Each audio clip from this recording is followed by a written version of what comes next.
Faridabad Lok Sabha seat से India गठबंधन के कांग्रेस के प्रत्याशी महेंद्र प्रताप सिंह जी इस वक्त हमारे साथ बातचीत करने के लिए मौजूद है। नामांकन करके आ चुके हैं और इस वक्त रैली को संबोधित किया है इन्होंने। सीधे बातचीत करते हैं। महेंद्र जी, इस बार लोकसभा सीट में आप उतरे हैं, उम्मीदवार हैं, क्या मुद्दे रहने वाले हैं आपके? कि मुद्दे सबसे बड़े मुद्दे मैंने पहले भी जिक्र कर दिया। मुद्दा है सबसे बड़ा भ्रष्टाचार। इतना बड़ा मुद्दा है ये भ्रष्टाचार, जिसको कि अभी जनता को पता नहीं है। याद करिए, एक ज़माना था, अडानी जी है प्रधानमंत्री जी कहते थे तो ना खाऊं ना खाने दो। जुमले की बात, जुमलेबाजी तो चलती रही, जुमलेबाजी में तो ये एक्सपर्ट हैं। आज अडानी जी, एक ज़माना था उनका नंबर 500वें स्थान से भी नीचे था, आज कहाँ हैं? 10 वर्ष में शायद दुनिया के देश के तीसरे नंबर पर उनका जगह है। ये 10 वर्ष में इतनी बड़ी ईमानदारी से, इतने बड़े समय में तो इतना पैसा नहीं कमाया, तो ये कहाँ से आया है पैसा? इलेक्टोरल बॉन्ड अगर सुप्रीम कोर्ट बीच में ना आती, ये बहुत बड़ा स्कैम है। वैसे तो नोटबंदी भी बहुत बड़ा स्कैम है, उस पर तो चर्चा की जाए तो बहुत समय लगेगा। बॉन्ड्स के विषय में आपने देखा है, उन कंपनियों से लिया, बीफ कंपनियों से ले लिया जो गौ माता की जय बोलते हैं, वैक्सीन कंपनियों से ले लिया जिसके रिजल्ट आज वैक्सीन के कई डॉक्टर्स की राय है वो एक विपरीत भी नज़र आ रहे हैं। चाइना और उन पाकिस्तान की कंपनियों से भी ले लिया। और केजरीवाल के खिलाफ उस व्यक्ति से जिसके लिए कह रहे 100 करोड़ रुपए दिया है इनको रिश्वत के, शराब के मामले में, उससे चंदा लिए बैठे हैं ईडी के दबाव में। इनको कोई एंट्री नहीं मिली, कोई रिकवरी नहीं हुई, उसी को गवाह बना करके उससे जो है रिपोर्ट करा दी। तो ये कितना बड़ा करप्शन ही तो करप्शन है, और क्या है? ईडी का क्या है? ईडी का दुरुपयोग करप्शन ही तो है। ईडी का वो एक गांव का आदमी मिल गया बड़ा, तो वो कहने लगा जी जो कि ये तुम्हारी बीजेपी वाले इन पे एक गोहेरा है, गोहेरा बताओ। फरीदाबाद की बेसिक मुद्दों की बात करूँगा। चलिए यार, बेसिक मुद्दे तो बहुत हैं। नहीं कोई गोहेरा है, जा दिखावे हैं, वहीं पे तक लिखाड़ लें, या तो धंधे जाओ अरे भीतर चले जाओ। ये देहाती व्यक्ति की मैं बता रहा हूँ। मैं भी से गोहेरा कहा है, कोई अस्त्र है, गोहेरा जानवर हुआ है, लेकिन बड़ा खतर जहरीला होता है। तो ये ऐसे मुद्दे हैं। तो करप्शन बहुत भारी मुद्दा है, महंगाई बहुत बड़ी मुद्दा है, बेरोजगारी बहुत बड़ा मुद्दा है। बेरोजगारी 2 करोड़ का वो था, दे दिए नौकरियां। 2 करोड़ का कहा था ना, 2 करोड़ नौकरियां लेंगे मेरे ख्याल में। और असंगठित क्षेत्रों में तो इतना बेरोजगारी और बढ़ी, उनमें तो निकाल दिए गए। प्राइवेट कंपनीज में बेरोजगारी और ज़्यादा बढ़ी है। पुरानी क्या नाम है, तो जगह खाली पड़ी हैं सरकारी इदारे में, दूसरे में, वो भरनी तो अलग रही है। फौज की देख लीजिए, ये मजाक नहीं था, ये अग्निवीर को खेल है, तमाशा है। ये नए नए तजर्बे हैं, करते हैं मनमाने। तो ये बहुत भारी मुद्दे हैं। फरीदाबाद के बेसिक मुद्दों की अगर बात करें तो फरीदाबाद की बेसिक मुद्दा, फरीदाबाद को हमने ही घोषित किया था एक जवाहर अर्बन रिन्यूअल योजना के अंतर्गत। यहाँ को एक बेहतरीन डेवलप्ड विकसित शहर बनाने का, और उस पर काम भी हुआ था। इसके बाद सरकार बदल गई, उन्होंने उस स्कीम का नाम बदल करके कर दिया स्मार्ट सिटी। स्मार्ट सिटी की हालत आप देख लीजिए।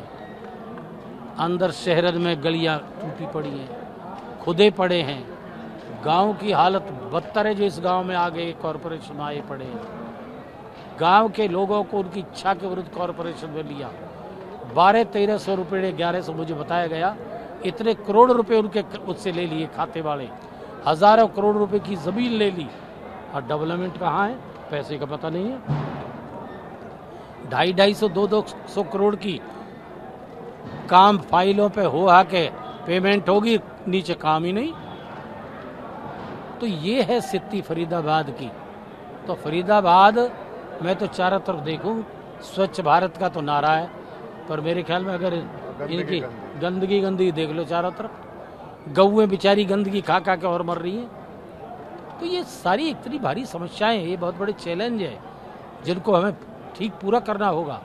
मेट्रो और इसके लिए कहा ही था, हमने तो बना के दिखा दिया था, और ये 10 साल में भी झूठे कर रहे, बढ़ा रहे हैं। कहाँ हैं? हम कर्जदार हुए बैठे हैं।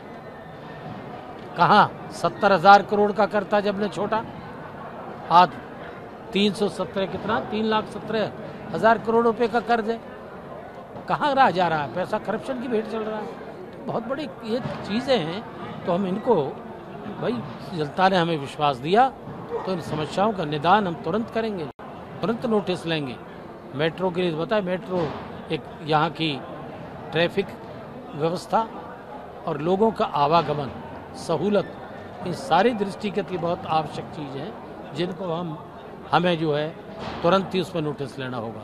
मुकाबलों की अगर बात कर लें तो महेंद्र प्रताप जी किसके साथ मुकाबला देखते हैं अपना? मुकाबला तो कांग्रेस और बीजेपी का ही है, इसमें कोई दो राय नहीं है। लेकिन जो जनभावना चारों तरफ नजर आ रही है बदलाव की, जो 19 में हालत एक वातावरण बीजेपी के पक्ष में एक जुमले के उसमें बड़ा था, और वो जुमला था पुलवामा। याद करिए, पहला तो 15 लाख का था पहली पारी, दूसरी पारी में था पुलवामा, जो आज सही साबित होगा जनता के सामने। उन्हीं के गवर्नर के जबानी सत्यपाल मलिक जी ने सारी चीजें चिट्ठा खोल दिया। अब भी कहीं इसमें बहस करने की आवश्यकता है तो वही कुछ भी हम कहते रहे, झूठ बोल रहे हैं, फलाना बोल रहे हैं, उन्हीं का गवर्नर सारा भेद खोल दिया। तो भैया आज उसके विपरीत स्थिति है, जैसी बीजेपी के हक में थी 19 में, आज कांग्रेस के हक में है। एनडीए का नारा है कि इस बार 400 पार, मोदी की गारंटी। तो इंडिया गठबंधन को आप कहाँ देखते हैं? मोदी जी ने तो बंगाल का मैंने जिक्र किया, स्टेज पे कहा करते थे दीदी गई, दीदी गई। याद है? याद है? आप हाथ ना तो कर दो भाई। और क्या कहा था? 200 पार, बीजेपी 200 पार। बड़ा जबरदस्त प्रचार किया, और मेरे ख्याल में 30-40 रैली की थी मोदी जी ने और शाह जी ने, दोनों ने। कितनी आई? 78-79 के करीब है मेरे ख्याल में। 200 की वजह कहाँ रह गई? तो वही लगा लो, वही रेशो लगा लो।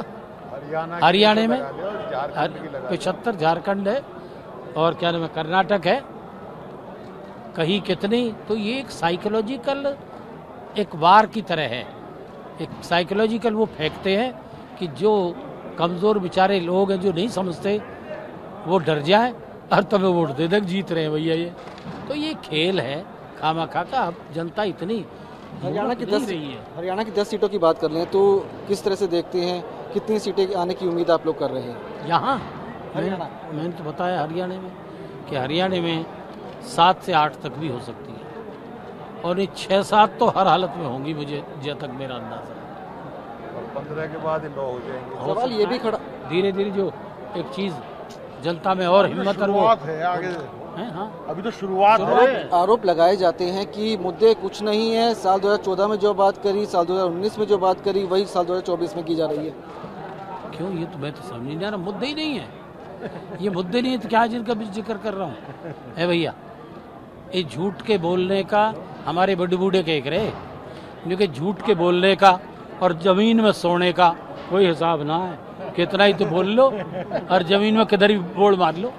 तो ये तो वो उस पर कर रहे हैं। ये गोबल्स की थ्योरी है एक, कि झूठ बोले जाओ। ये तो झूठ पकाते हैं, झूठ ही बोते हैं और झूठ ही खिलाते हैं। ये सारी चीज़ें झूठ साबित हो रही हैं यार, ये जुमले साबित हो रहे हैं। इन्होंने खुद 15 लाख के जुमले को इन्होंने माना है, मैं नहीं कह रहा। शाह जी ने खुद कहा था कि जुमला है, अरे आप लोगों के सामने तो कहा है, आपने तो सवाल किए हैं मीडिया ने। और पुलवामा उनके गवर्नर ने खोल दिया।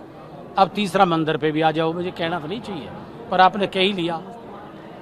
मंदिर को भी जुमला बनाने का प्रयास खूब किया, लेकिन अब कोई विषय नहीं रहा मंदिर।